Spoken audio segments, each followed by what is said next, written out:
माफी मांगेगा। मोदी कोई गलत है यार, दुनिया में डंका बजा मोदी से। बोल रहे हैं कि झूठ बोल रहे हैं, हमसे इल्जाम लगाया। अरे 2 करोड़ का आदमी की औकात है कि मोदी से माफी मंगवा देगा? जिसका दुनिया में डंका बज रहा है तो मोदी से इसकी औकात है? जिसकी नानी हमेशा आती है तो सनातन के खिलाफ ही बोल के जाती है, इसकी नानी है क्या है वो? आएगा ही। मुझे बताओ, देश को क्लीन चिट देता है सुप्रीम कोर्ट।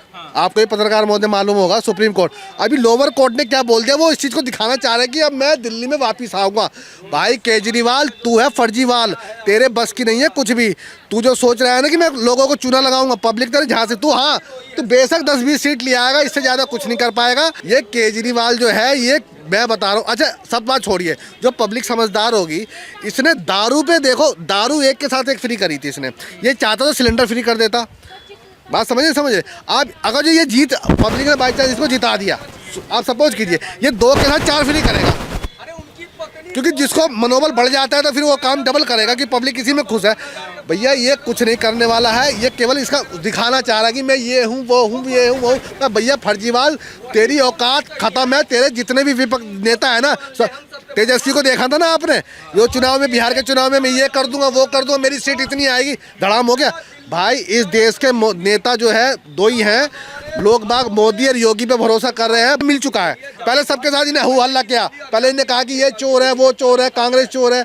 अब ये किस्मत ट्राई करेगा कि मैं अकेला बैटिंग करूं, पर ये बैटिंग में कामयाब होगा नहीं, क्लीन बोर्ड कर देगा इसको योगी, क्योंकि अगले चुनाव जो होगा योगी के नाम पे लड़ा जाएगा। तो चलिए दोस्तों, और लोग वही पूछते हैं उनसे कि जिस तरीके से केजरीवाल भावुक हो रहे हैं, क्या वो सच में घड़ियाली आंसू है या दुख दर्द बयां कर रहे हैं?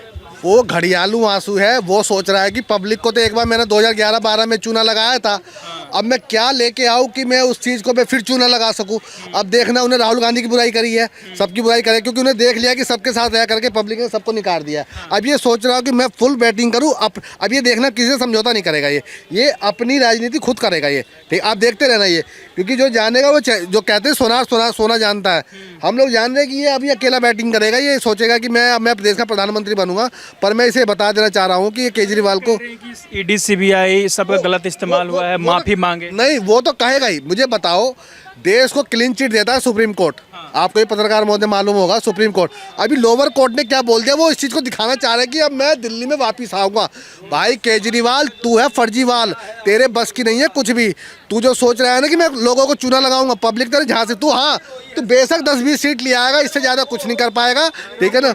अभी चुनाव करा के देख ले, बीजेपी 10 सीट न जीत पाएगी। उसकी नानी ने ये भी बोला था कि मैं राम मंदिर, क्या नाम है, मेरा राम ऐसा नहीं है, ठीक है ना। उसका बस चले तो क्या नाम है, इस देश को इस्लामिक राष्ट्र कोशिश करते हैं। अब मैं बताऊँ आपको, ईरान में वार चल रहा है, कहो इसको जाने के लिए वहाँ पे बोलेगा? नहीं बोलेगा। ये केजरीवाल जो है, ये मैं बता रहा हूँ। अच्छा सब बात छोड़िए, जो पब्लिक समझदार होगी, इसने दारू पे देखो, दारू एक के साथ एक फ्री करी थी इसने। ये चाहता तो सिलेंडर फ्री कर देता। बात समझिए। आप अगर जो ये जीत पब्लिक ने बाई चांस इसको जिता दिया, आप सपोज कीजिए ये 2 के साथ 4 फ्री करेगा, क्योंकि जिसको मनोबल बढ़ जाता है तो फिर वो काम डबल करेगा कि पब्लिक इसी में खुश है। भैया ये कुछ नहीं करने वाला है, ये केवल इसका दिखाना चाह रहा है कि मैं ये हूँ वो हूँ, ये हूँ वो हूँ। भैया फर्जीवाल, तेरी औकात खत्म है। तेरे जितने भी विपक्ष नेता है ना, तेजस्वी को देखा था ना आपने, ये चुनाव में, बिहार के चुनाव में, मैं ये कर दूंगा वो कर दूंगा, मेरी सीट इतनी आएगी, धड़ाम हो गया। भाई इस देश के नेता जो है 2 ही हैं, लोग बाग मोदी और योगी पे भरोसा कर रहे हैं। भारतीय जनता लोग बाग तो ठीक बात है, लेकिन अरविंद केजरीवाल प्रेस कॉन्फ्रेंस करते और मीडिया के सामने बोलते हैं कि मोदी जी और अमित शाह को माफ़ी मांगना चाहिए, क्योंकि हम पर झूठा इल्ज़ाम लगाया और सत्ता से बाहर कर दिया, नैरेटिव सेट किया झूठा। तो इसके लिए क्या माफ़ी मांगेंगे? अच्छा एक चीज़ बताओ मेरे को, वो अब मैं आपसे कह दूं पत्रकार महोदय, आपने ये काम कर रखा, क्या आप इस चीज़ को माफ़ी मांग लोगे? जो चीज़ आपने कही नहीं, मोदी और योगी पे तो दाग लगाना ही बेकार, अमित शाह पर, ठीक है ना। यार आपको पता है दुनिया का नंबर 1 लीडर में आ गया गिनती मोदी का, है कि नहीं है। इंस्टाग्राम में भी 100 मिलियन फॉलोवर उसके हो गए। ऐसे नहीं आया वो, इसकी तरह नहीं आया रो दो के ये मेरी माँ, मेरी नानी ये कहती थी तो मेरी माँ, इसकी कभी नानी उखड़ जाती है तो कभी इसकी माता जी उखड़ जाती है, या वो जब भी उखड़ती है ना सनातन का विरोध में उखड़ेगी। कभी इसकी नानी ने ये नहीं बोला कि बेटा ये मुस्लिम जो है कि ये लोग केवल अपने देश के लिए क्यों नहीं जीते हैं, क्यों अपने आप ब्लास्ट करते हैं, ये करते हैं वो करते हैं, ठीक है ना। इसकी नानी जब भी बोलेगी ना, तो जब भी बोलेगी सनातन के खिलाफ ही बोलेगी, मेरे राम ऐसे नहीं है वैसे नहीं है। ये देश की जनता को समझना होगा भैया। ये देखो देखो हर देश में हर स्कूल में 50 बच्चे पढ़ते हैं, 50 में से आपको पता है कि 20 बच्चे निकलेंगे, 20 बच्चे बिल्कुल जिनका ज्ञान नहीं होता है, वो वही 20 बच्चे यही लोग हैं। ये लोग कुछ नहीं कर पाएंगे। ये लोग, जनता का नैरेटिव चेंज हो चुका है। ये मोदी के अलावा, योगी के अलावा कोई नहीं आने वाला है। अमित शाह पर आरोप लगाते और कहते हैं कि सीबीआई का गलत इस्तेमाल हुआ है। क्या माफी मांगना चाहिए? सरकारी सिस्टम का दुरुपयोग हो रहा है हिंदुस्तान में, सुनो क्योंकि सबूत तो ला नहीं पा रहे सीबीआई। सुनो, बिना सबूत के ही आदमी घुसेड़ देगा अंदर भाई। ये तो देखो। अच्छा एक चीज बताओ, अगर लोअर कोर्ट ही सारा फैसला कर देगी तो फिर हाई कोर्ट क्यों होगा भाई? बस खत्म करो हाई कोर्ट को, सुप्रीम कोर्ट भी खत्म करो। अरे भाई ये तो अभी तो ये यहाँ से इसको यही मिली है, अभी तो ऊपर पकड़ा जाएगा भाई। चोरी तो हुई है भाई। आप भी तो दिल्ली में रहे हो, आपने देखा दिल्ली में ठेके कैसे कैसे। यार दारू कोई अच्छी चीज़ थोड़ी है यार। मान लो मैं भी दारू पीता हूँ, अब किसी को फ्री कर दोगे तो साला कहीं ना कहीं तो बहक ही जाएगा आदमी।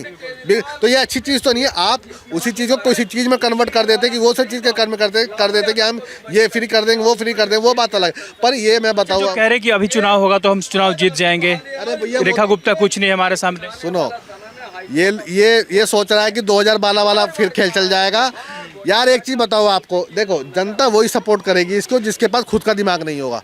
आप ये बताओ, अन्ना हजारे के ऊपर कोई दाग नहीं है, आप इस चीज़ को एक्सेप्ट करोगे कि नहीं? आप छोड़िए, आपका भी तो व्यक्ति, आप भी तो वोट देते हो। अन्ना हजारे खुद कहता है मेरा चेला नहीं है वो। अब आप उसको मानोगे कि इसको मानोगे? अगर जब वो ईमानदारी पे होता, अन्ना हजारे उसका साथ नहीं छोड़ता। ये चीज़ मानिए। पर हाँ, आपका दिमाग में है कि भैया इसकी नानी सही है, इसकी मामी सही है, इसका नाना सही है, तो भैया वही लोग इसको वोट करेंगे। हम जैसा आदमी तो वोट करेगा नहीं। मैं तो कह रहा हूँ ये साला फिर जेल में जाना चाहिए 5 साल के लिए। क्यों जेल में क्यों जाएगा? ये साला बहुत बड़ा नौटंकी बाज है, मैं बता रहा हूँ आपको। मैं इसकी नानी फिर उखड़ेगी। अभी मंदिर भी गए थे, दर्शन करके आए, हनुमान मंदिर से सिसोदिया, साथ में दुर्गेश पाठक घूम रहे हैं। मैं बता रहा हूँ मंदिर क्यों जा रहा है। अभी देश के अंदर मोदी जी ने माहौल चेंज कर रखा है। पता है कि इस देश पे वही राज करेगा जो सनातन की बात करेगा, क्योंकि सनातन धर्म एक ऐसा धर्म है जो सबकी बात करता है। ये यही सोच रहा है कि अब मैं इस्लाम की बात नहीं करूँगा, मौके पे चौका मारूंगा, पर पहले अपने आप को हिंदू साबित करूंगा। और ये देखना, कांग्रेस किसी भी पार्टी के साथ मिलेगा नहीं है। ये अकेला एक बार, क्योंकि पहले ने मिल चुका है, पहले सबके साथ इन्हें हो हल्ला किया। पहले इन्हें कहा कि ये चोर है, वो चोर है, कांग्रेस चोर है। अब ये किस्मत ट्राई करेगा कि मैं अकेला बैटिंग करूँ, पर ये बैटिंग में कामयाब होगा नहीं। क्लीन बोर्ड कर देगा इसको योगी, क्योंकि अगले चुनाव जो होगा योगी के नाम पर लड़ा जाएगा। आरोप लगा रहे हैं कि केजरीवाल आरोप लगा रहे हैं कि रेखा गुप्ता डमी सीएम है। देखो एक बात मैं आपसे कहूँ, ये तो बात हकीकत है। मैं देखो, बीजेपी का जो कोर वोटर है ना, वो अंधा नहीं है। वो वही बात करेगा जो देश की बात है। भाजपा में भी राजनीति मजबूरी हो सकती है। भाजपा के अंदर भी कई नेता ऐसे हैं जो मोदी के नाम पे जीत रहे हैं, विधायक बन जा रहे हैं दोबारा। कई भ्रष्ट नेता है, मेरे भी यहाँ स्थानीय विधायक जो है अयासी वैसी करते रहते हैं, सोचते हैं कि मोदी के नाम पे तो हमको जीत जाना है। आज वो चुनाव उनके नाम पे, उनके चेहरे पे करवा दिया जाए। आज मैं कहता हूँ कि मैं कहता हूँ 10,000 वोट नहीं निकलेगी उनकी, पर वो मोदी के नाम पे जीत जा रही है। ये बात हकीकत है। देखो दिल्ली के अंदर, मैं आपको एक चीज़ बताऊँ, मोदी जी को माफी मांगना चाहिए दिल्ली की जनता से और केजरीवाल से। अरे मोदी काहे को माफी मांगेगा? मोदी कोई गलत है यार, दुनिया में डंका बजा मोदी से। बोल रहे हैं कि झूठ बोल रहे हैं, हमसे इल्जाम लगाया। अरे 2 कौड़ी का आदमी की औकात है कि मोदी से माफी मंगवा देगा? जिसका दुनिया में डंका बज रहा है तो मोदी से इसकी औकात है? जिसकी नानी हमेशा आती है तो सनातन के खिलाफ ही बोल के जाती है, इसकी नानी है क्या है वो? है कभी किसी और धर्म के बारे में नहीं बोला? बस तेरी नानी है, तेरी नाना है, तेरा मामा है कि साले जब भी निकलते हैं, जब भी सनातन के खिलाफ बोलते हैं, कभी और किसी धर्म के खिलाफ नहीं बोला तेरे को? हरामखोर, तुम्हारी तेरा कोई ना धर्म है, ना तेरी कोई जात है, ना तेरा कोई कुछ है। मान मंदिर गए थे। अरे भैया वो चुनाव के लिए जा रहा है, पर ये कामयाब नहीं होगा। पब्लिक ने एक बार टैक्स उछाल दिया था कि अरे हमने तो शुरू में ही वोट नहीं किया था भाई। जब चुनाव में हमें पता था कि साला क्रिकेट, हमें तो भाई शुरू से हम वोट करते आ रहे हैं सनातन को, और मोदी है, योगी पे भरोसा जमा रखा है। मोदी के बाद योगी है, पर वोट इसलिए कर रहे हैं कि बीजेपी में हम वोट नहीं करते हैं। ये बात आपको ऑन कैमरा कह रहे हैं। सुनो, बीजेपी का अधिकतर वोटर बीजेपी को वोट नहीं करता है, ये मोदी के नाम पे। नेता भी जानते हैं कि मोदी के नाम पे हमें वोट पड़ रही है, क्योंकि साले सांसद और विधायक को लोग वोट नहीं देते। नहीं देते। मैं बता रहा हूँ, अगर मैं बोल दूंगा तो मेरे भी स्थानीय विधायक एक 41 लड़के मंगाते हैं रात के टाइम यासी करने के लिए। मैं जानता हूँ, सब जानते हैं, पर हमें लास्ट में दबाना पड़ता है भैया। अगर जब इसको हम हराएंगे तो मोदी जी वहाँ पे डैमेज पड़ जाएंगे। यही कहा। सुनो, ज़्यादा दिन ये खेल नहीं चलेगा। मोदी जी को भी इस पर संज्ञान लेना पड़ेगा। देश में एक वर्ग इतना तेज़ी से बढ़ रहा है कि हद से ज़्यादा। आप ये बताइए, देश के अंदर चुनाव हुआ है तो देश में अवैध तरीके से जितने घुसपैठिए रह रहे हैं, इन पर कार्रवाई होनी चाहिए कि नहीं होनी चाहिए? अगर मैं आपको कह रहा हूँ 29 से पहले इन्होंने कोई कार्रवाई नहीं करी, एक घुसपैठिए नहीं निकाला, आप देख रहे हैं इनको डैमेज हो जाए। भाजपा भी कोई ज़्यादा दिन, अगर जो काम नहीं करेगी तो ये भी ज़्यादा दिन टिक नहीं पाएगी। इसका मतलब ये नहीं है कि मैं भाजपा को वोट कर रहा हूँ तो इसी के पीछे पड़ा रहूँगा मैं। यार जहाँ देखो दुनिया के अंदर, मैं आपको बता रहा हूँ 57 देश है पत्रकार महोदय आपका, मुसलमान कंट्रियों का। मैं आपसे कहूँ कि आपको 50 लाख रुपए सैलरी दी जाए, आप यहाँ 50,000 कमा रहे हो, मैं आपको 50 लाख का ऑफर देता हूँ, मैं कहता हूँ आप सीरिया चले जाओ, आप जाओगे? मुझे बताओ जाओगे? तो पता है कि मैं तो वहाँ से वापस आऊँगा ही नहीं। तो मैं जाऊँ क्यों सीरिया इराक? यार इस्लामिक कंट्री एक आबाद नहीं है। मुसलमान देखो जहाँ कम आबादी है इनकी, वहाँ घुस जाते हैं ये, भाई तुम मेरा भाई है, मैं तेरा भाई हूँ, तेरे ये है भाईचारा, ठीक है ना। और फिर जब बहुसंख्यक हो जाते हैं फिर चारा। मैं कभी अपने बच्चों को महीने में 1-2 बार ले जाता हूँ, ये चलाना है इस वीडियो को, मैं महीने में 1-2 बार अपने बच्चों को मुस्लिम मोहल्ले से निकाल के ले जाता हूँ। जब उस मोहल्ले, तुम कहना मत कुछ भी, जब उस मोहल्ले से निकाले जाऊँगा ना, अब बच्चा अपने आप बोलेगा कि पापा ये कहाँ लेके आ गया मुझे, तब मैं कहता हूँ बेटे ये इन लोगों का इलाका है, ताकि उसके दिमाग में घूमता रहे कि बेटा कि ये मेरे पिताजी ने भी कुछ कहा था। क्योंकि ये लोग भाई के नाम पे चाबुक चलाते हैं कि मैं, ये तेरा खून मेरा एक खून एक है। यार जो अपनी बहनों के सगे नहीं है, भाइयों के सगे नहीं है, वो किसके सगे? 57 कंट्री में एक कंट्री बता दो। आज अमेरिका दोनों को मार रहा है, ईरान को, इजराइल को ही मारा। 8 डिबेट फेल हो गई यहाँ पे कनाट पैलेस के अंदर। मैं कह रहा हूँ इजराइल और अमेरिका मिलकर ईरान को मार रहे हैं। हाँ ईरान को मार रहे हैं। मैं आपको बता रहा हूँ मुसलमान जो है ना, ये अपने आप को सोचता है क्या कि हम नबी के नाम पे सब कत्ल। अबे तुम जिसका कत्ल कर रहे हो ना, उन्हीं का पाप तुम पे चढ़ता है कि तुम्हारी एक कंट्री आबाद नहीं है और तुम कभी आबाद नहीं रहोगे। अफगानिस्तान पाकिस्तान लड़ रहे हैं। हाँ, अफगानिस्तान पाकिस्तान, भाई ये मर जाए इनके पास। मैं बता रहा हूँ आप सबके छोड़िए, हिंदुस्तान के अंदर, हिंदुस्तान अकेला एक ऐसा देश है, चाहेगा 57 देश को अकेला मारेगा, पर यहाँ पे गृह युद्ध होने की संभावना है। मैं आपको बता रहा हूँ, जब यहाँ पे आप तो लड़ाई करोगे ना, इस मस्जिदों से आवाज़ निकल जाएगी, इस देश को बर्बाद कर दो। मेरा एक दोस्त है, इस बात को भी कवर करना मेरे भाई, मैंने उस फौजी को ये बोला कि मेरा खास दोस्त है वो, कि भाई तुझे अगर जब पाकिस्तान मिशन में भेजा जाए, तेरे साथ 8 मुसलमान हो, 10 टीम भेजी जाए, और जिसमें से तेरे साथ हो एक तू अकेला भेज दिया जाए, चल एक अकेला छोड़, तेरे साथ एक और तेरे साथ ही भेज दिया जाए, तू चला जाएगा उनके साथ मिशन पे। पता है उस बंदे ने क्या जवाब दिया? उस बंदे ने ये जवाब दिया, भाई भरोसा नहीं कर सकते इन लोगों पे, कब इनका अल्लाह जाग जाए कुछ पता नहीं, कब ये साला उधर की तोप हमारे पिछवाड़े में डाल दे कुछ पता नहीं है। ये हम पे भरोसा कर लेंगे पर हम इन पे भरोसा नहीं कर सकते। ये बात बिल्कुल क्लियर बात है। इस बात को आप कह के मेरी बात झुटला दो तो आप पूरे हिंदुस्तान में नंगा घूमूंगा अकेला में। नहीं आप बताइए, जो ही झुटला दे मेरे गंगा घूमूंगा।